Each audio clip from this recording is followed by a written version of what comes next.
नमस्कार, आप देख रहे हैं जिंदगी विद रिचा। सोशल मीडिया पर इन दिनों एस्ट्रोलॉजिकल प्रेडिक्शंस की भरमार है।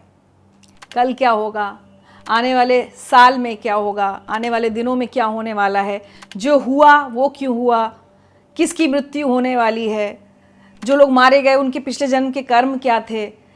बहुत ज़्यादा इन्फॉर्मेशन हमें दी जा रही है, लेकिन अगर आप गौर करें तो ज़्यादातर बातें ऐसी की जा रही हैं जो हमें डरा रही हैं।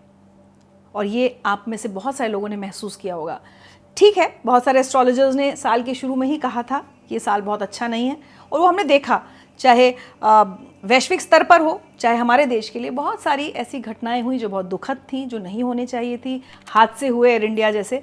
लेकिन अब उसके इर्द गिर्द इतने तरह के प्रेडिक्शंस हो रहे हैं कि हम अब कंफ्यूज हो रहे हैं कि, और हम डर में जीने लगे कि मतलब हवाई यात्रा करेंगे तो कुछ हो जाएगा क्या, ट्रेन से कहीं जाएंगे तो कुछ हो जाएगा क्या, रोड पर निकलेंगे तो क्या एक्सीडेंट हो जाएगा, घर में बैठे तो क्या भूकंप आ जाएगा, क्या होगा। तो आज के इस एपिसोड का नाम ही मैंने रखा है डर की एस्ट्रोलॉजी। और इस डर से निकालने की कोशिश है आप सबको भी और मुझे खुद को भी। और इस कोशिश के लिए मेरे साथ जुड़ रही हैं जानी मानी एस्ट्रोलॉजर जो पहले भी हमारे शो का हिस्सा रही हैं, रिचा शुक्ला जी। रिचा जी, एक बार फिर से बहुत बहुत स्वागत है आपका। नमस्ते, नमस्कार रिचा जी। और आज आपने टॉपिक मेरे मन मुताबिक चुना है, क्योंकि देखिए मैं खुद भी ये देख रही हूँ कि ये क्या हो रहा है। अगर कोई चीज़ खराब दिख रही है, क्या हम उसको बदल सकते हैं? नहीं।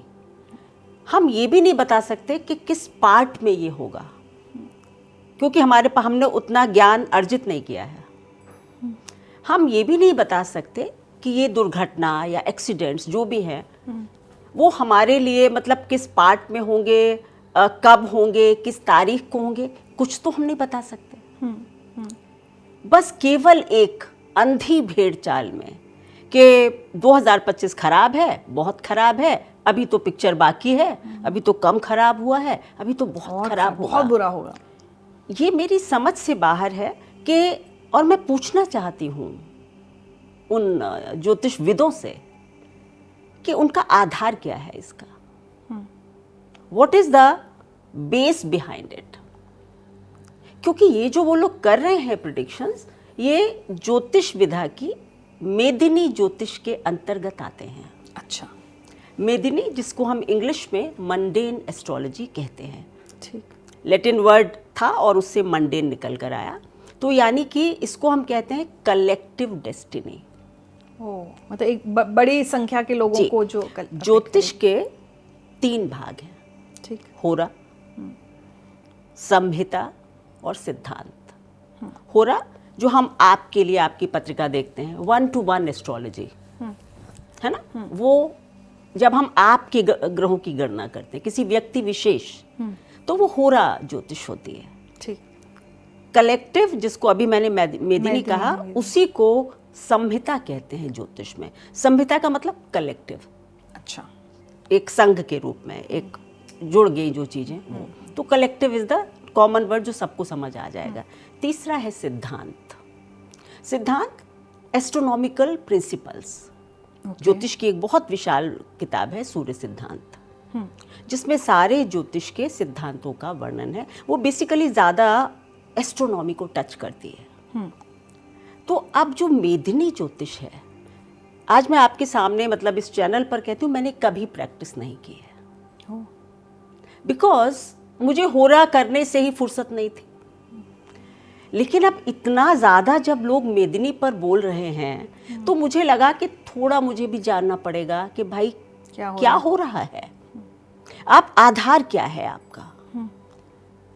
अभी जो कुछ भी हो रहा है, अगर आप मुझसे ये कहें कि उसका ज्योतिषीय आधार क्या है, आखिर क्यों हुआ होना। देखिए, मैं हमेशा कहती हूँ अपने क्लाइंट्स को भी कि जो हमारे जीवन में हो रहा है, अगर वो आपकी हॉरोस्कोप में नहीं दिख रहा है, तो या तो हॉरोस्कोप गलत है और या फिर मैं ज्योतिष नहीं जानती हूँ। ऐसा नहीं हो सकता कि आपके जीवन में कुछ हो रहा है और वो मुझे नहीं दिखे। It's not possible. इसी तरह मेदिनी है, कलेक्टिव है, और मेदिनी ज्योतिष यानी मंडेन एस्ट्रोलॉजी पर जिस तरह होरा के लिए पारशर होरा शास्त्र सबसे फेमस है, उसी तरह से जो संहिता है, कलेक्टिव है, उसके लिए बृहत संहिता। ठीक है, तो वो है। अभी क्या हुआ कि शनि और बृहस्पति जो कि दो बड़े ग्रह हैं, जिनके गोचर से पूरे विश्व पर बड़े प्रभाव पड़ते हैं, इसको हम डबल ट्रांजिट भी कहते हैं। इस विधा को हम डबल ट्रांजिट कहते हैं कि किसी एक भाव पर जब शनि और बृहस्पति एक साथ गोचर करते हुए अपना प्रभाव डालते हैं, तो वो भाव फल देने के लिए तैयार हो जाता है, एक्टिवेट हो जाता है। तो अगर हम काल पुरुष में बात करें तो इस समय धनु राशि एक्टिव है बृहस्पति और शनि के गोचर से। अच्छा। शनि की दशम दृष्टि आ रही है और देवगुरु बृहस्पति की सप्तम दृष्टि आ रही है। अच्छा। अब हम समझेंगे धनु राशि क्या है। धनु राशि एक वॉर का साइन है। देखिए, हमारे ऋषियों ने तो चीजें बहुत सिंपल कर दी थी कि कोई डर ना रहे, कोई कुछ ना रहे, कोई भय नहीं हो। उन्होंने धनु का जो चिन्ह बनाया है वही बनाया कि एक आर्चर है, एक व्यक्ति है जो धनुष लिए हुआ है। ठीक है, ये एक वॉर का साइन होता है। इसमें 0 डिग्री से 13 डिग्री 20 मिनट तक जो नक्षत्र होता है, पहला नक्षत्र, वो होता है केतु का मूल नक्षत्र। मूल नक्षत्र की जो देवी हैं वो नृति हैं, जिनको हम डिस्ट्रक्शन की देवी भी कहते हैं। अच्छा। मूल नक्षत्र का वैसे देखिए वो जड़ है और वो सब बातें हैं, लेकिन मूल का डिस्ट्रक्शन से बहुत लेना देना है। 0 डिग्री से 13 डिग्री 20 मिनट तक धनु राशि में मूल नक्षत्र पड़ता है। ये एक पहला फंडामेंटल ट्रूथ समझिए। ठीक। अब ये कि शनि जो है वो देख रहे हैं, बृहस्पति भी देख रहे हैं। आप दृष्टि का भी एक सिद्धांत है, केवल देखने से बात नहीं बनती। अब आप हमारा आमने सामने बैठे हैं ना, तो बढ़िया देख पा रहे हैं। अब अगर आपकी टीम इधर बैठी है तो मैं उनको तो उतना नहीं देख रही हूँ। मेरा और आपका आई कांटेक्ट ज्यादा होगा क्योंकि मैं आपके सामने हूँ। तो इस वक्त शनि देव जो है वो अपनी मीन राशि से गोचर कर रहे हैं और इस वक्त वो भी अपनी इनिशियल डिग्रीज में ही हैं। मतलब वो भी अभी 0 से 13 डिग्री 20 मिनट पर ही हैं। मतलब अभी वहाँ पहुँचे भी नहीं हैं, 6-7 डिग्री पर हैं वो इस वक्त। यानी कि वो मूल नक्षत्र को बिल्कुल क्लोज एस्पेक्ट दे रहे हैं, डिस्ट्रक्शन को क्लोज एस्पेक्ट मिल रहा है। Same goes with Jupiter. Jupiter भी क्योंकि अभी अपनी इनिशियल डिग्रीज में ही है मिथुन राशि में, तो उनका भी एस्पेक्ट डायरेक्ट हो रहा है। ये दोनों ग्रह मूल नक्षत्र को प्रभावित कर रहे हैं, जो डिस्ट्रक्शन का साइन है। केतु जो है, जो मूल नक्षत्र के देवता हैं या अधिपति हैं, वो भी अभी धनु राशि से त्रिकोण का संबंध बना रहे हैं। हम सब जानते हैं कि वो इस वक्त लियो सिंह राशि में है। ठीक। कोई भी ग्रह जो त्रिकोण में आपस में बैठते हैं, यानी वो एक ही तत्व में बैठे हुए हैं। इस वक्त अग्नि तत्व एक्टिव है, इतना समझ लीजिए। अच्छा। इस यूनिवर्स का अग्नि तत्व एक्टिव है केतु की वजह से और बृहस्पति और शनि के डबल ट्रांजिट से। उसकी वजह से युद्ध वाली जो युद्ध की स्थितियां, आग की स्थितियां, इसलिए है। एक्सीडेंट्स, डिस्ट्रक्शन, मास स्केल पर हानियां, ये हो रहा है और ये होगा जब तक ये 13 डिग्री 20 मिनट शनि क्रॉस नहीं कर जाते। तो लगभग हम रखेंगे कि अभी 8 महीने करीब और। अच्छा। चीज़ें, और देखिए ये जो बात है कि इतने बड़े हादसे दोबारा होंगे क्या, ये देखिए आफ्टर ऑल ये एक्सीडेंट है। एक्सीडेंट रोज नहीं होते, ये ध्यान रखिएगा। आज से पहले भी हवाई मतलब विध्वंस हुआ है, दुर्घटनाएं हुई हैं। तो ये कहना कि केवल अब ये हो गया, ऐसा हुआ, हाँ, कारण ये है कि केतु का नक्षत्र मूल जो डिस्ट्रक्शन का है वो एक्टिव है। जैसे ही ग्रह 13 डिग्री 20 मिनट क्रॉस कर जाएंगे ये चीज़ें बेटर हो जाएंगी। अच्छा, so this is the logic behind ये सब जो इतना बोला जा रहा है। लेकिन इतना जो बोला जा रहा है वो क्या सही है? क्योंकि अब जो आम लोगों के मन में डर पैदा हो गया है, क्योंकि अब जो आप बता रही हैं ऐसा लग रहा है इसमें हमारे हाथ में तो कुछ है नहीं, हम तो कुछ नहीं कर सकते इसमें, कुछ भी नहीं, जो होना होगा वो होगा। बिल्कुल, यही ज्योतिष है। आज मैं आपको एक और मेदिनी का एक बहुत बड़ा टूल है, उसको कहते हैं कूर्मा चक्र। अच्छा, एक कछुए की आकृति बनाई जाती है और उसमें सारे नक्षत्र बैठाए गए हैं। उसके मुंह पर कोई नक्षत्र है, 3-3 करके नक्षत्र उसके हर पार्ट पर हैं। अगर हम वो कूर्मा नक्षत्र भारत के नक्शे पर रख दें तो जो मूल नक्षत्र है वो वेस्ट डायरेक्शन में आ रहा है, और ये हमारा हवाई दुर्घटना वेस्ट में अहमदाबाद में हुई है।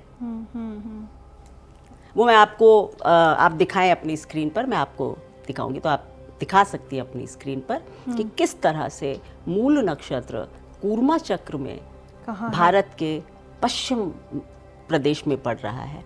इसलिए ये दुर्घटना, खास करके ये जो हवाई दुर्घटना हुई है, ये वहाँ हुई है। लेकिन अब मैं देख रही हूँ कोई एक वीडियो आया है कि जो लोग एयर इंडिया में मारे गए हैं क्रैश में, उनका पिछला जन्म, मैंने तो देखा नहीं, मैं सिर्फ टाइटल देखा कि अब लोगों के पिछले जन्म भी प्रिडिक्ट हो रहे हैं। कोई वीडियो कई बार नज़र के सामने से आते हैं कि वो सेलिब्रिटीज़ की मृत्यु प्रिडिक्ट कर रहे हैं। ये जो मैंने आप सबसे शुरू में कहा डर की एस्ट्रोलॉजी, एक ऐसा लगता है जैसे बाजार बन गया है, जबकि हम लोगों को हमेशा ये बताया गया कि एस्ट्रोलॉजी बड़ा एक सीरियस वो है, विधा है, आप उसको मिसयूज़ ना करें, देखने वाला भी और दिखाने वाला भी। अब उसका मजाक सा बनता दिख रहा है। देखिए, इसको कहा गया था अपरा विद्या। विद्याओं में भी बहुत ऊपर की विद्या, यानी वो विद्या जो आपको हर बंधन से, हर भय से, हर कर्म गति से मुक्त कर सके, वो है ज्योतिष। और अगर आप लोगों को एक भयाक्रांत करके, डर फैलाकर ज्योतिष कर रहे हैं, तो सच्चाई ये है कि आप अच्छे ज्योतिषी तो है नहीं। क्योंकि एक ज्योतिषी के अंदर तो सबसे पहले होना चाहिए संवेदनशीलता।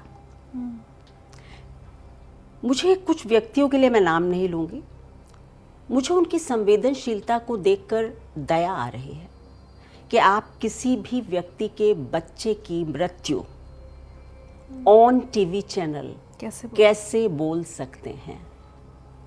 Can you imagine this for your own child?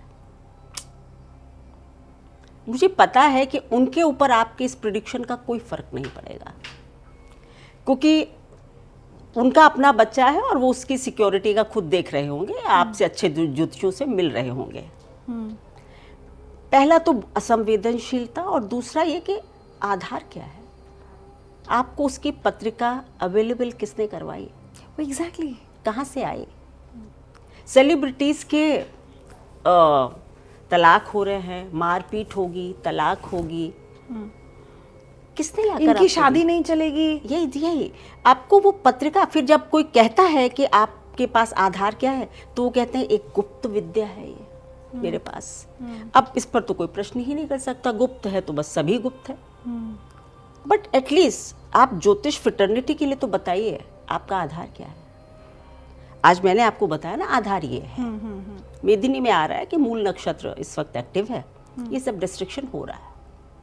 पर अगर कोई कहे कि क्या आप कुछ कर सकते हैं, नहीं, मैं कुछ नहीं कर सकती, इसीलिए मैं इस तरह की बातें करती नहीं हूँ। अभी कुछ ज्योतिषों ने ये भी बहुत कहा था ऑन टीवी कि 5 जुलाई भयंकर दिन है और जलजला आ जाएगा, सबसे खराब दिन होगा। ईश्वर की बड़ी दया रही, 5 जुलाई तो निपट गया। इंडो पाक वॉर के लिए भी लोगों ने कहा था ये तो बड़ा युद्ध होगा, बड़ा युद्ध होगा। देखिए क्या है कि जब मैंने आपको पर्सनल लेवल पर मैंने आपसे शेयर भी किया था कि जब जब शनि जो है वो मीन राशि में आते हैं तो भारत और पाकिस्तान के बीच युद्ध की स्थिति बहुत बार बनी है, वो भी इस बार भी बनी थी। और मैं ये भी कहूँगी कि युद्ध तो आगे हो सकता है पर अभी नहीं है युद्ध। अब कुछ लोग कहने लगे कि भाई, ये भी मैं सुन रही हूँ आजकल कि अब जब शनि टॉरस में आएंगे, रोहिणी बेधन होगा और तब महाभारत जैसी स्थितियाँ बनेंगी। मैंने कल बैठकर सारा चेक किया तो फिर फर्स्ट वर्ल्ड वॉर में तो नहीं थे रोहिणी वेधन, फिर क्यों हुआ था? द्वितीय में भी एरीज में थे, जब द्वितीय विश्व युद्ध शुरू हुआ तब शनि रोहिणी में नहीं थे, बीच के सालों में आए थे, शुरू हुए तब वो मेष राशि में थे। क्यों क्यों बोल रहे हैं? आधार नहीं है। और फिर आप लोग कहते हैं कि ज्योतिषियों का सम्मान नहीं है। क्यों ना लोग कहें कि आप बकवास करते हैं? I am with the people जो कहते हैं ज्योतिषी बकवास करते हैं। करते हैं, आप लोग कर रहे हैं। और आप अपने मतलब एक इतना बड़ा स्टेचर जो ज्योतिषी होने का होता है, ज्योतिषी को दैवज्ञ कहते हैं। कोई दैवज्ञ आपने किसी संत के मुंह से किसी के लिए इतने खराब शब्द सुने हैं? बताइए कि मृत्यु और ये और वो सुना है कभी? क्यों प्रेडिक्ट करना है? और सबसे ज़्यादा मुझे दुख एक चीज़ का और हुआ, जब ये हादसा हुआ तो कुछ एस्ट्रोलॉजर्स ने अपनी नॉलेज दिखाने के लिए कहा देखो हमने तो कहा था जी, क्योंकि उससे उनकी पब्लिसिटी हो रही है। उनकी पब्लिसिटी हो रही है। और अगर आपने कहा था, पहली बात आपने दिशा वगैरह कुछ भी नहीं बताया था, और आप फिर ये भी बताते कि विमानों की जांच प्रॉपर होनी चाहिए। मतलब क्या था, आपको क्या दिख रहा था? ये बात कि विमान दुर्घटना होगी ये तो हमारे पंचांग में जिस दिन पंचांग आया उस दिन आ गई थी, तो फिर तो वो बात तो वो हो गई। क्योंकि ठीक बात है, वायु तत्व भी एक्टिव है, सब कुछ है, तो हो गया और दुर्घटना हो गई। बट आपका फायदा तो तब था जब आप ये बताते कि what precautions government can take to avoid such things. जब कुछ नहीं पता है तो मुझे लगता है कि नहीं बोलना श्रेष्ठ होता है। कुछ आपके पास ज़्यादा क्लाइंट्स आ जाएं कि भाई ये ज्योतिष ज़्यादा सही बताते हैं, देखो इसने हवाई दुर्घटना, देखो इन्होंने बता दिया था, उसके लिए आप एक पूरे जनता के लिए भय क्रिएट कर रहे हैं। मुझे नहीं लगता कि ये एक सीजन्ड एस्ट्रोलॉजर का काम है। अच्छा, तो जैसे आपने ये जो मेदनी उसकी एस्ट्रोलॉजी की बात करी, तो जैसे भाई आप लोगों के इंडिविजुअल देखती हैं और आप पसंद नहीं करती, लेकिन आप थोड़े बहुत उपाय अगर ज़रूरी होते हैं तो बेसिक बता देती हैं। हर कोई, हर एस्ट्रोलॉजर बता देता है। मेदनी एस्ट्रोलॉजी में कोई उपाय नहीं होते? दुनिया में जो होना है, जब होना होगा वो होगा। अच्छा, कलेक्टिव डेस्टिनी को आप रोक नहीं सकते। आप प्राकृतिक आपदाओं को बताइए किस उपाय से रोक सकते हैं? व्हाट वी कैन डू कि अगर हमें पता है कि ये साल अच्छा नहीं है, इस साल मतलब शनि का जो ट्रांजिट मीन में है उस वजह से थोड़ा उत्तर दिशा अधिक प्रभावित होगी मेदिनी के सूत्रों के हिसाब से। हम क्या कर सकते हैं? उत्तर दिशा का राजा कौन है? महादेव। हम सबको चाहिए कि इस वक्त शिव महादेव का आप रुद्राष्टकम का पाठ शुरू कर दें, ओम नमः शिवाय की एक माला करें, और एक माला खुद के लिए करें और एक माला विश्व के लिए करें। You can do collectively. अगर 100 लोग ये कर रहे हैं तो कुछ अच्छा भी हो सकता है। हाँ, मतलब अगर कलेक्टिव डिस्ट्रक्शन है तो कलेक्टिव वो भी हो सकता है। हम अच्छाई क्रिएट कर सकते हैं। On the contrary what we are doing, contrary manifestation कर रहे हैं गलत चीज़ों का। डर मैनिफेस्ट हो रहा है, मुझे ऐसा लग रहा है। हर व्यक्ति ये कह रहा ट्रैवल मत करो, हाँ, एक्सीडेंट हो जाएगा। वो कह रहे 12 को होगा, 14 को होगा, 16 को होगा। आदमी अपनी टिकट लेके बैठा हुआ, यार उस दिन नहीं जाएंगे। हो क्या रहा है कि आप कलेक्टिवली वो डर मैनिफेस्ट कर रहे हैं, और मुझे लगता है इस वजह से ज़्यादा दुर्घटनाएं हो रही हैं। क्योंकि देखिए, ज्योतिष को आप नहीं माने हो सकता है, लेकिन मैनिफेस्टेशन को तो मानना पड़ेगा। ये तो प्रकृति का नियम है कि जो हम उसमें डालते हैं वही वो कई गुना करके हमको देती है। और आजकल हम डर ही फीड कर रहे हैं। हम डर फीड कर रहे हैं और वो हमारे सामने निकल कर आ रहा है। सो करना ये चाहिए कि सब लोग अपनी पूजा के समय एक माला जगत के लिए करें। आप विष्णु सहस्त्र नाम की चांटिंग कर सकते हैं। एक ग्रुप बनाइए, उसमें जैसे आपकी कॉलोनी है ना, आप एक इनिशिएटिव ले सकते हैं कि बुधवार को 3 से 5 आपके जो भी सोसाइटी का कुछ रूम, क्लब हाउस हो, कुछ हो, उसमें 3 से 5 होगा कलेक्टिवली सबके लिए। जब कलेक्टिव डिस्ट्रक्शन है तो कलेक्टिव सुधार भी कुछ किया जा सकता है। जब हम सब लोग अच्छी एनर्जी जनरेट करेंगे, अपने ही लिए नहीं, जगत के कल्याण के लिए भी एक माला करेंगे, सुधार होगा। पर किसी एक व्यक्ति के कहने से तो कोई घटना बदलने वाली इस विश्व की है नहीं। एक सवाल मेरे मन में आया, चूंकि मुझे ये मेदनी पहले नहीं पता था। अब जैसे आप कह रही हैं कि भाई अगर कलेक्टिव डिस्ट्रक्शन या कलेक्टिव डेस्टिनी है, तो उसमें कौन 100 लोग वहाँ पहुँचने वाले हैं? उस प्लेन में आप और मैं क्यों नहीं थे? वही लोग क्यों थे जो थे? इसका अगर मैं सच बताऊं ऋचा जी, तो मैं भी आंसर ढूंढ रही हूँ। क्योंकि मुझे लगता है कि इस विश्व में रैंडम तो कुछ भी है ही नहीं। Nothing is random in this universe.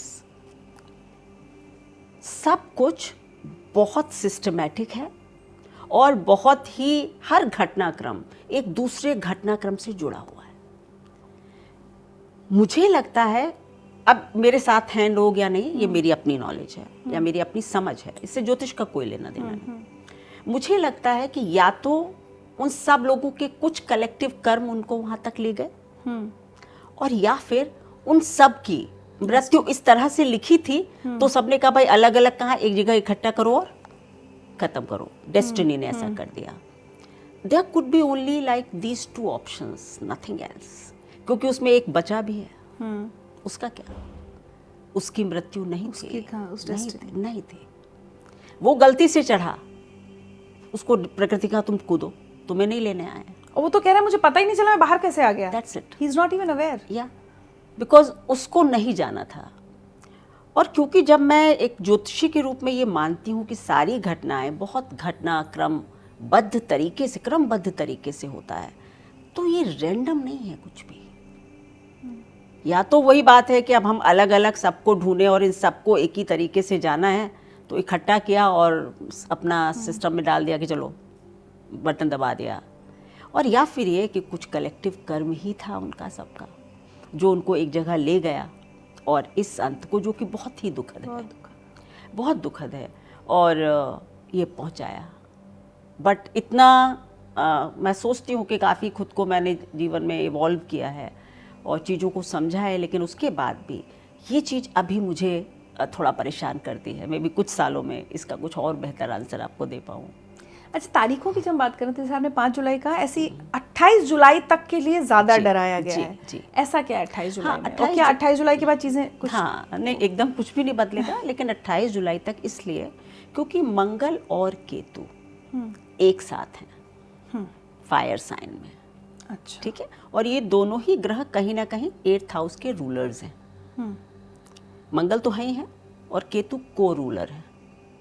तो ये दोनों डिस्ट्रक्शन के, ऑब्स्ट्रक्ट मतलब all of a sudden events के मालिक हैं, और ये इस वक्त फायर साइन में बैठे हुए हैं। सबसे ज़्यादा हानि आग से डरी है। और यहाँ मैं एक और सजेशन दूंगी सबको, आपके दर्शकों को दूंगी, कि भीड़ में कहीं मत जाइए, एक ग्रुप बनाकर कहीं मत जाइए। अगर एक परिवार को भी एक ही डेस्टिनेशन पर पहुंचना है, 3 कारों में जाइए। ये ग्रुप डिस्ट्रक्शन हो रहा है, मत जाइए। एक परिवार एक कार में कि सब लोग मजे करते हुए जाएंगे, मत कीजिए। 3 कारें कीजिए, आपकी सेफ्टी हो जाएगी। 4 दोस्तों को कहीं एंजॉय करने जाना है, एक साथ चारों मत बैठो, 2-2 करके 2 कारों में चले जाओ। ठीक है। अचानक से अगर कोई प्रोग्राम आपका बनता है, ऑल ऑफ अ सडन, कि चलो यार ऋषिकेश चलते हैं, अवॉइड दैट। आपने प्री प्लान करके महीने पहले रखा था, इट्स ओके। पर 4 दोस्त मिले, गाड़ी उठाई, चलते हैं, अवॉइड इट। क्योंकि ये 8th हाउस के मालिक फायर में जुड़े हुए हैं। अचानक से कुछ प्रोग्राम्स बन रहे हैं, ग्रुप में हो रहा है। क्योंकि जो भी आप देख रहे हैं उसमें क्या हो रहा है, ग्रुप डिस्ट्रक्शन है। 4 दोस्त जा रहे थे, पूरा परिवार जा रहा था, बस जा रही थी। बचिए, अलग अलग जाइए, अकेले यात्रा कीजिए। हवाई जहाज में भी एक साथ मत बैठिए पूरा परिवार। 2 घंटे के गैप पर टिकट्स बुक कराइए। ये प्रिकॉशंस हैं आज के समय के। तो 28 जुलाई तक, क्योंकि मंगल केतु के साथ है, Ketu will remain in Singh अभी काफ़ी समय, 8 महीने आपने कहा। हाँ भी रहेंगे, नहीं और भी ज़्यादा। अच्छा। हाँ, ये तो शनि का था कि वो मूल नक्षत्र से थोड़े आगे निकल जाएंगे वो देखने में, लेकिन मंगल निकल जाएंगे, अच्छा। केतु को छोड़ देंगे और मंगल आगे चले जाएंगे। तो यानी कि जो बहुत ज़्यादा एकदम हो रहा है डिस्ट्रक्शन, उसमें थोड़ी कमी आ जाएगी। अच्छा। लेकिन अभी अक्टूबर वगैरह तक बहुत सावधानी से रहें आप सभी लोग। और जो मैंने कहा कि मतलब अचानक ये फन ट्रिप्स अचानक से अवॉइड करें, थोड़ा घर में रहें और शांत भाव से रहें तो अच्छा होगा। पर जाना है तो ज़रूर जाएं, बिना भय के जाएं। अब ये जो कलेक्टिव डेस्टिनी है, इसके साथ साथ हमारी इंडिविजुअल डेस्टिनीज भी चल रही हैं। ये पैरेलल जब चल रही हैं तो इनका कितना रोल है आपस में? देखिए बहुत ज़्यादा रिचा जी, ये तो हमने एक ही एग्जाम्पल से समझ लिया कि जो 275 241 लोगों में एक से बचना उसकी पैरेलल डेस्टिनी ही तो है, उसकी अपनी डेस्टिनी, जिसने उसको सब ध्वस्त हुआ और उसको बचा लिया। हमारी पैरेलल डेस्टिनी बहुत ज़्यादा काम करती, मतलब हमारी अपनी। जिनकी फ्लाइट छूटी, 2 लोगों की उनका फ्लाइट छूटी, दैट्स इट। तो ये अपने भाग्य का कि मेरी दशा उस वक्त अच्छी चल रही थी, मुझे कोई बचाने वाले ग्रह की दशा चल रही थी, तो मैं या तो पहुंचा नहीं, पहुंचा तो भी बच गया। मतलब ये तो बहुत ही बड़ी बात होती है, बहुत मिरेकुलस है। और यही कहते हैं कि अगर आपकी डेस्टिनी ठीक है, आपकी अभी अच्छी दशा चल रही है, तो आपको इतना भय की बात नहीं है। तो थोड़ा आप अपने ग्रहों पर भी ध्यान दें, अपनी जन्म पत्रिका को एक बार देख लें ठीक से। अगर आपके ग्रह नक्षत्र ठीक है तो इतनी चिंता की बात नहीं है, बिल्कुल नहीं है। अच्छा, मृत्यु के प्रेडिक्शन का मैं जानना चाहूँगी, क्योंकि मुझे हमेशा ये बताया गया कि ये एस्ट्रोलॉजिकल एथिक्स के खिलाफ है जी। मतलब जैसे डॉक्टर्स है, डॉक्टर्स कभी ये नहीं कहते कि मर जाएगा, वो कहते हैं कि अब आप दुआ कीजिए, अब घर ले जाइए, या आपके पास अभी 6 महीने और हैं, इस तरह का करते हैं। कोई डॉक्टर डायरेक्टली नहीं कहता कि कल आप मर जाएंगे, कहना भी नहीं चाहिए। एस्ट्रोलॉजर्स भी नहीं कहते, मतलब हम जो जानते हैं वो नहीं कहते हैं। लेकिन अब इंटरनेट पर आप देखिए क्या हो रहा है, तो क्या मिसयूज हो रहा है इस नॉलेज का? 100% अपनी नेगेटिव पब्लिसिटी के लिए आप इस विद्या को यूज कर रहे हैं। और अगर आप ऐसा कर रहे हैं तो किसी दिन ये विद्या आपको यूज कर लेगी और आपका भी तो डिस्ट्रक्शन हो सकता है। क्योंकि इस विद्या का पहला सिद्धांत है कि भाई आप वैसे ही प्रकृति के काम में ना बाधा का काम कर रहे हैं ज्योतिषी। प्रकृति ने किसी के लिए लिखा कि भाई इस समय तुम्हारी नौकरी चली जाए, तुम पैसे के लिए परेशान हो जाओ। एज एन एस्ट्रोलॉजर अगर वो मेरे पास पहले आया तो मैं कहूँगी कि इस समय आपकी नौकरी जा सकती है, दूसरी नौकरी खोज के रखो। कुछ मतलब मैं बता दूंगी ना, ऐसा कुछ अलाइनमेंट बता दूंगी, कुछ कर दूंगी, या ये अभी अच्छा नहीं, इसके बाद अच्छा आएगा, वो लीजिएगा। ये सब हम करते हैं ना। इनडायरेक्टली तो मैं प्रकृति के काम में बाधा डाल रही हूँ, जिसका कुछ फल मुझको मिल सकता है। क्यों आए थे बीच में, किसने कहा था? उस व्यक्ति को बहुत सफ़र करना था, मैंने थोड़ा सा अलाइनमेंट करा के कम सफ़र करवा दिया। जो बची हुई सफरिंग है उसका क्या? यहाँ तो आने पाई का हिसाब होगा। वो तो कार्मिक है। वो तो कार्मिक है, तो वो किसके ऊपर आएगा? अच्छा, अब अगर मैं कहीं 1% भी मेरा विचार ऋचा जी ये है कि इसको डरा कर मैं कुछ पैसे निकाल लूं, कुछ हवन पूजा शांति के पैसे ले लूं, मतलब कुछ अगर मेरा इंटेंशन खराब हुआ, मेरा मतलब ज्योतिषी का, देन इट इज महापाप। अच्छा, फिर इसकी मुक्ति ज्योतिषी की नहीं है। एक तो आप प्रकृति के विरुद्ध कर रहे थे, बीच में टांग अड़ा रहे थे, चलिए वो भी, बट अगर आपका विचार उस व्यक्ति की मदद करना था तो इंटेंशन वाज गुड। चलो प्रकृति शायद 1% माफ भी कर दे, भाई चलो तुम्हारा जनता की भलाई का उद्देश्य था और तुमने अपने लिए उसमें कुछ नहीं किया, इट्स ऑल राइट। पर जब आप अपनी पब्लिसिटी, अपनी क्लाइंट बढ़ाने के लिए पूरी जनता को भयाक्रांत कर रहे हैं, आप महापाप कर रहे हैं। No, you should not, you can not rather. अब आयु पर आ जाते हैं। आयु इतनी कठिन चीज है ऋचा जी, मतलब मृत्यु का प्रेडिक्शन। हाँ, वही आयु या मृत्यु। मैं हमेशा आयु का शब्द यूज करती हूँ। अच्छा। मैं मृत्यु से बचती हूँ। आयु खंड जानने के लिए जो खंड दिए गए हैं बहुत बहुत बड़े हैं। जैसे उन्होंने कहा कि 0 से 12 बालारिष्ट, यानी बच्चा 0 यानी पैदा हो और 12 साल तक मर जाए, ऐसे योग होते हैं, उसको कहते हैं बालारिष्ट। ठीक। चंद्रमा बहुत कमजोर होता है तो ऐसा होता है। फिर उन्होंने कहा अल्पायु 12 से 21 अति अल्प है, 21 से 31 अल्प है, 32 रादर। अब आप ये बताइए कि आपने किसी का चार्ट देखा और आपने कहा अल्पायु है, ठीक है, आपने देख लिए, उसके माँ बाप कह रहे उसका कैसा चलेगा, बच्चा क्या करेगा, है ना। अब आप तो ये देख रहे हो कि यार अगर मैं पूरा नहीं भी कर रहा हूँ कैलकुलेट, तो if I take the higher limit of अल्प आयु इट कम्स टू 32। अगर मैं हायर लिमिट एक्सट्रीम ले जाऊं तो 32 से ज्यादा तो ये दिख नहीं रहा। फिर क्या होगा? और वो शादी, बच्चे, पूरी जिंदगी का प्लान आपसे पूछ रहे हैं। हाँ, करियर सब कुछ। तो क्या आप इस वक्त अपने को बहुत सही ज्योतिषी साबित करने के लिए ये कहेंगे अरे बंद करिए ये सब, आपका बच्चा 32 साल में मर जाएगा? Can you do this? You should not. उस माँ की 20 साल, 25 साल, 21 साल की खुशी मैं कैसे छीन सकती हूँ? Who am I? मैं तो ये कहूँगी कि पढ़ाई लिखाई है, अभी आगे देखेंगे, अभी थोड़ा बताइए कि भाई इसको पढ़ाई लिखाई में ये फील्ड दिलाओ, ये करो, स्टेप बाय स्टेप आप बताइए। और अगर एक बार आप बाद, ज़्यादा से ज़्यादा यही होगा ना कि कभी वो बाद में आके कहेगा आपने नहीं बताया था। यही मैं कहने वाली थी कि लोग कहते हैं अरे कुछ नहीं आता एस्ट्रोलॉजर्स को, नहीं तो बता देते। करेक्ट। मैं ये बुराई लेने को तैयार हूँ, पर मैं एक माँ से उसके बच्चे का आयु पर कमेंट नहीं करूँगी, कभी नहीं करूँगी। क्या मृत्यु के लिए प्लैनेटरी अलाइनमेंट हर एक का सेम होता है? No, not at all.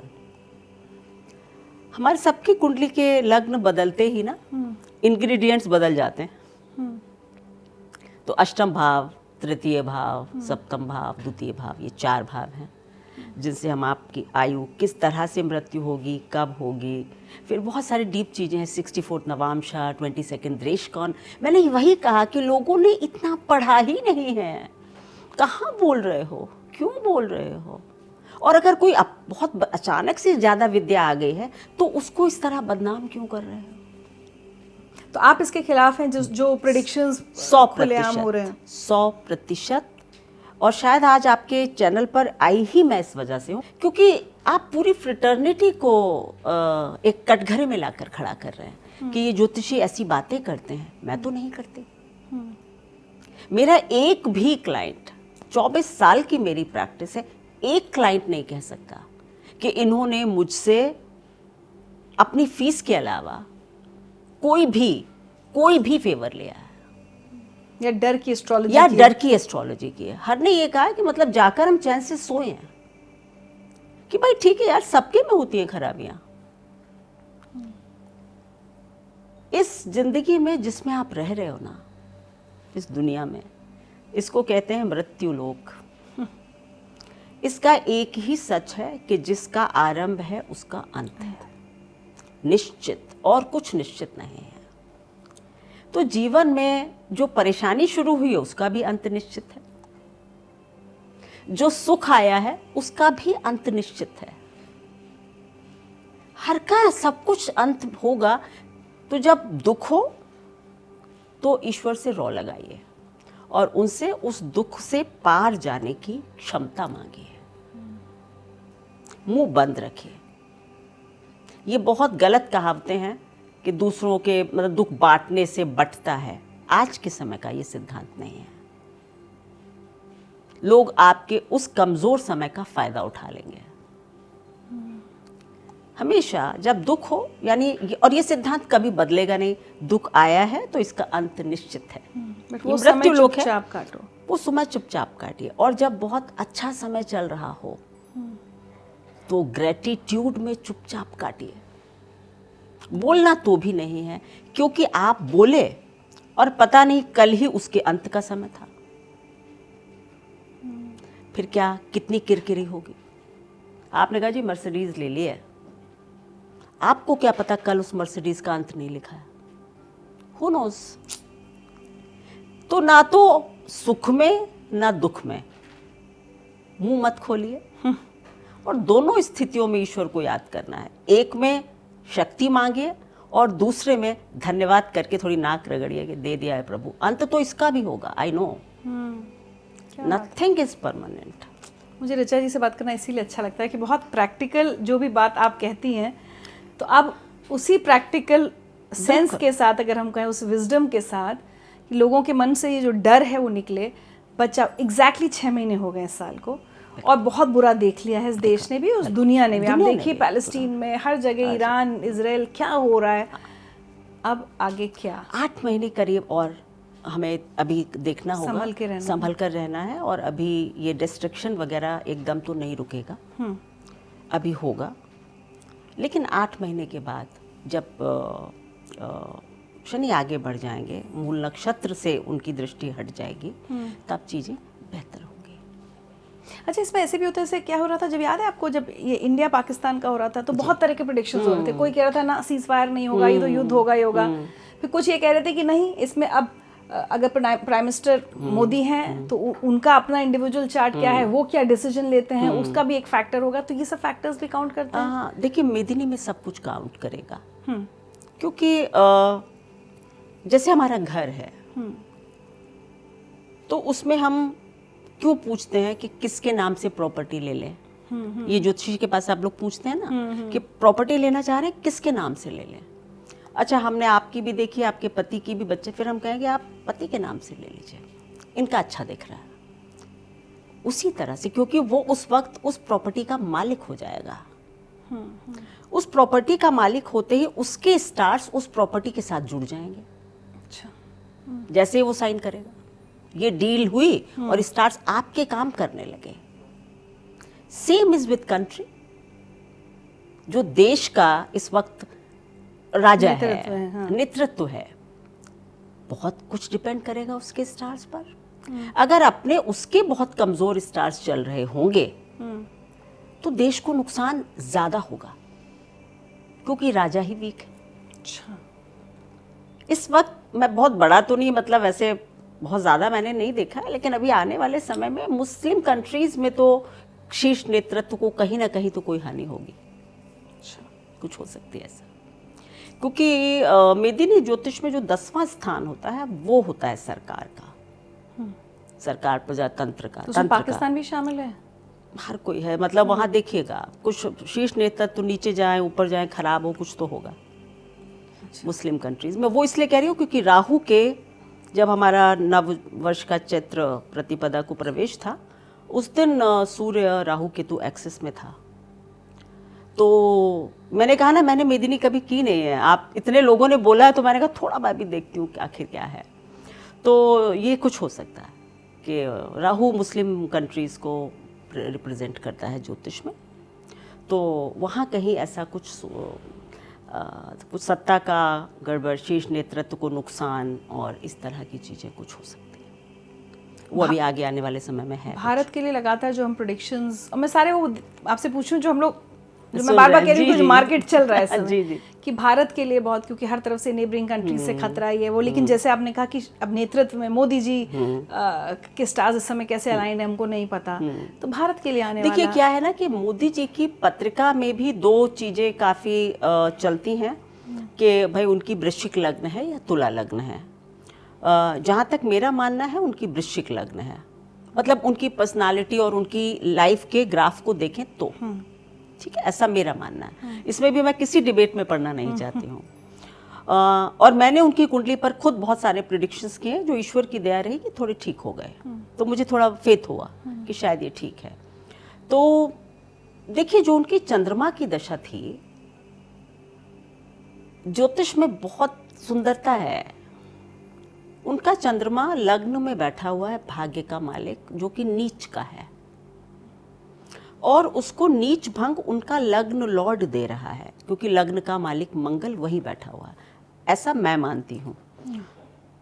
तो जो ग्रह भी नीच का हो, उसको नीच भंग मिले तो वो तो बहुत ताकतवर हो जाता है। That planet becomes very powerful, क्योंकि उसको दूसरे ने आके सपोर्ट दे दिया। जैसे इजराइल को अमेरिका सपोर्ट दे रहा है, तो इजराइल ताकतवर हो रहा है ना, लाइक दैट। पर कहीं ना कहीं जो ग्रह नीच भंग देता है वो कमज़ोर होता है।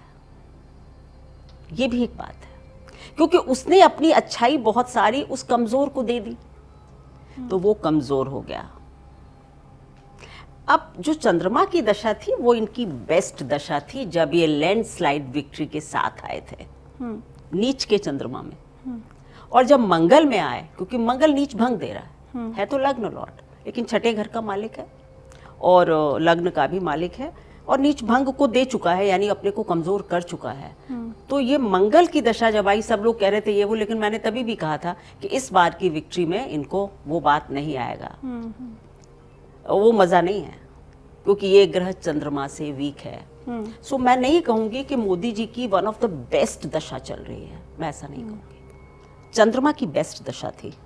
अगर ये पत्रिका ठीक है तो तभी डिस्क्लेमर, मुश्किल वक्त उनके लिए भी है। क्योंकि लग्न लॉर्ड जरूर है, लेकिन एक तो छठे घर का मालिक है, तो परेशानियों को सॉल्व करते करते आपकी बहुत एनर्जी जाने वाली है।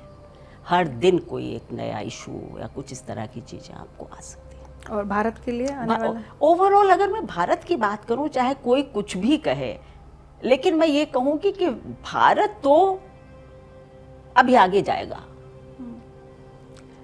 इस बार देखिए, मैंने शनि का जब कभी भी मीन राशि में गोचर हुआ, शनि भारत के लिए योग कारक है। अगर हम 15 अगस्त की कुंडली को ले लेते हैं तो उस पर भी कुछ लोगों के अलग अलग मत हैं, बट मैं अगर ले लूँ तो क्या है कि ये अभी आपके 11वें मतलब घर से निकल रहे हैं तो बढ़िया है, कोई दिक्कत नहीं है। लेकिन इतनी सी बात है कि जब जब आया है भारत की कुंडली में 30 साल पहले ऐसे, तो हमेशा ही भारत ना एक अलग लेवल पर आत्मनिर्भर होकर निकला है। अगर हम 1962-63 की बात करें, जब शायद लाल बहादुर जी का समय था और वो हरित क्रांति तब हुई थी, क्योंकि अमेरिका ने खराब गेहूं भेजा था, तो हम अन्न के लिए हमने क्रांति की थी और हम एक बहुत उससे निकले थे, मतलब कमज़ोर होते होते ताकतवर हो गए थे। और उसके बाद कारगिल वगैरह में था तो भी था। इस बार मैं कहूँगी कि भारत जो है वो टेक्नोलॉजी, स्पेस, डिफेंस, उसी पर आ रहा है। टेक्नोलॉजी, स्पेस और रक्षा, इन 3 में बड़ी आत्मनिर्भरता को पाएगा। अच्छा, ये ठीक है, एक्सीडेंट हो रहे हैं, डिस्ट्रक्शन जो हो रहा है, लेकिन भारत के लिए ये 3 बातें भी तय है, ये 3 शक्तियां बढ़ेंगी। तो अब अगले 6 महीने बहुत ज़्यादा डरने की ज़रूरत नहीं है, अब जो होना है वो होगा। आप कुछ कर सकते हो तब तो कहा भी जाए। आप जाइए, एक बादल टूटने से रोक लीजिए। और इतना मौसम विभाग अपने ज्योतिषियों से ठीक काम कर रहा है। वो जहाँ देखता वहाँ कहते था भाई साइड खाली कर दो, गांव खाली करवा लो, ये हो ही रहा है। If they can do that and they are telling you the particular place के हिमाचल के इस उसमें हो रहा है। आप तो कह रहे हो बस प्रलय आएगी, भूकंप कहाँ आएगा भैया, बताओ। उस जगह कुछ किया भी जाए, या तो उस जगह ना जाएं, उस जगह ना जाएं। तो आप प्लेस नहीं बता रहे हैं। बताया जा सकता है प्लेस, ऋचा जी, प्लेस बताया जा सकता है। मैंने कहा ना, डायरेक्शन बताई जा सकती है, लेकिन एटलीस्ट मैं वो करती ही नहीं हूँ, कभी नहीं की मैंने मेदिनी, इसीलिए मैं कभी ऐसे प्रेडिक्शंस करती नहीं हूँ generalized, I never do. But आपने ये बड़ा अच्छा बताया कि अगर कलेक्टिव हम लोग सिर्फ ध्यान करें और सबके विश्व के कल्याण के लिए, जो हम लोग कहते हैं कि विश्व का कल्याण हो, बिल्कुल अपने भारत की तो ये आत्मा है, एटलीस्ट हम तो करें। और हम ही ये फैला रहे हैं, और इसीलिए सबसे ज़्यादा भारत पर ही आ रहा है। आप लोग बंद कर दें, मेरी हाथ जोड़ के प्रार्थना है कि हर व्यक्ति से है कि इनको कम सुने, अपने ध्यान में लगें, भगवान शिव की एक माला करें। यही मैं आपसे बस कहने वाली थी कि सारे व्यूअर्स को आप चलते चलते सलाह क्या देना चाहेंगे कि बेसिक्स सबको क्या करना चाहिए? बिल्कुल, अपनी पूजा के साथ एक माला एक्स्ट्रा कीजिए सब लोग, और वो डेडिकेट कीजिए। देखिए, डिस्ट्रक्शन कौन संभाल सकता है? जब कोई आपदा आई है, तो जब देव शिव के पास ही गए हैं मदद मांगने, तो हम लोग और कहाँ जाएंगे? ये भी आपदा है। तो आपदा है तो उनकी शरण में चले जाइए और उनका नाम लीजिए। और रुद्राष्टकम का पाठ बहुत अच्छा हो सकता है इस समय, महाशिव का नाम ही बहुत है, उसका पाठ बहुत अच्छा हो सकता है, तो आप सबको करना चाहिए। और किसी यात्रा से पहले ये सोच कर प्लेन पर ना चढ़ें कहीं ऐसा तो नहीं हो जाएगा। हाँ, ये सबसे जो आपने उस दिन भी मुझसे कहा था कि डर को मैनिफेस्ट ना करें। आप लोग कर रहे हैं और ये ठीक नहीं है। सावधानी सिर्फ ये कि एक परिवार एक साथ यात्रा ना करे, ये मेरी बड़ी सलाह है। एक दिन ना जाए, 2-3 फ्लाइट से चले जाएं। लेकिन मन में लगातार डर ना बिल्कुल नहीं बिठाएं, डरना। यूनिवर्स को डर की ही एनर्जी लगातार ना दें, जो एक्चुअली मैं भी कर रही हूँ। क्योंकि इतना सुन रहे हैं तो मेरी तो एक्चुअली सबको ये सलाह है कि हम लोग जो इंटरनेट पे बहुत ज़्यादा यूट्यूब ना पे देखें। कंटेंट है वो उसको ना देखें। देखिए, एक बहुत कड़वी सच्चाई, क्योंकि मैं भी एक यूट्यूबर हूँ, मैं जानती हूँ कि बहुत सारे लोग सिर्फ व्यूज़, ज़्यादा व्यूज़ आएंगे तो ज़्यादा पैसा आएगा, रेवेन्यू आएगा, उसके लिए बहुत तरह से दर्शकों को भटकाया भी जा रहा है। ऐसे चैनल से थोड़ा बचें। हाँ, आप उसको फन के लिए देख लीजिए, ठीक है, लेकिन डर के लिए ना देखें, क्योंकि जो बता रहे हैं उनमें भी रोकने की ताकत नहीं है और हमारे पास भी नहीं है। देखिए, एक अच्छा ज्योतिषी वही है जो ये कहता है, अपने स्वार्थ के लिए तो कभी भी नहीं कहता कि ऐसा होगा वैसा होगा, क्योंकि आपको ईश्वर ने वो ताकत दी ही नहीं है कि आप कहीं से भी कोई भी चीज़ रोक सकते हो। और जो ज्योतिषी आपसे ये कहता है कि मेरे साथ आइए, मैं आपके जीवन को बदल दूंगा, फ्रॉड है वो। क्योंकि अगर बदलते तो वशिष्ठ जी राम और सीता के विवाह को बदलते।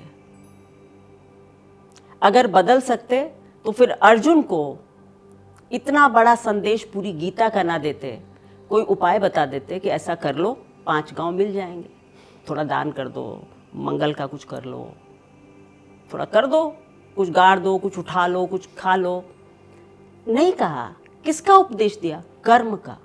गांडीव उठाओ, अपने लिए लड़ो। आप सबको भी यही करना है। कुछ बदल नहीं सकते हैं, अपने अधिकारों के लिए लड़िए।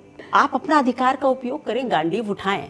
मिस इन्फॉर्मेशन को रोकना जरूरी है। डर की एस्ट्रोलॉजी, जहाँ से हमने शुरू किया था वहीं हम खत्म कर रहे हैं। डर की एस्ट्रोलॉजी को रोकना ज़रूरी है। डर में ना आप जिएं, और एस्ट्रोलॉजर्स से भी कहना चाहते हैं दूसरों को डराना बंद करें और पॉजिटिव को मैनिफेस्ट करें। ऑफ कोर्स इस वक्त तो बहुत ज़रूरी है कि पॉजिटिव। हाँ, टेक्निकली हम अच्छे समय से नहीं गुजर रहे हैं, इससे कोई डिनाई नहीं कर सकता, even I am not saying. पर अब जब कुछ बदल नहीं सकते हो तो अच्छा सोचो तो, कहो तो, प्रार्थना तो करो। क्या बात है। बस उतना तो कीजिए। बदलना तो अपने हक में ही नहीं है, अपने हाथ में नहीं है। तो बढ़िया लगता है आपके साथ बात करके। Thank you so much Richa ji. और हमेशा की तरह, हर बार की तरह, हमारे तोहफे हमारी तरफ से, ये आपको बहुत अच्छी लगेगी। माँ ने भेजी थी अभी ऊपर से, ये ओशो की निर्वाण उपनिषद, पढ़िएगा। Thank you so much. और ये छिंदवाड़ा में आदिवासी महिलाएं आशा नाम से, हाँ। ये हैंड ब्लॉक प्रिंटिंग के स्टोल्स बनाती हैं। अच्छा, वेरी। तो ये आप कहीं ओढ़ें प्लीज़, और हमारी आशा की वर्कर्स को, आर्टिस्ट को प्रमोट करें। बिल्कुल, हम चाहेंगे। Thank you so much Richa ji.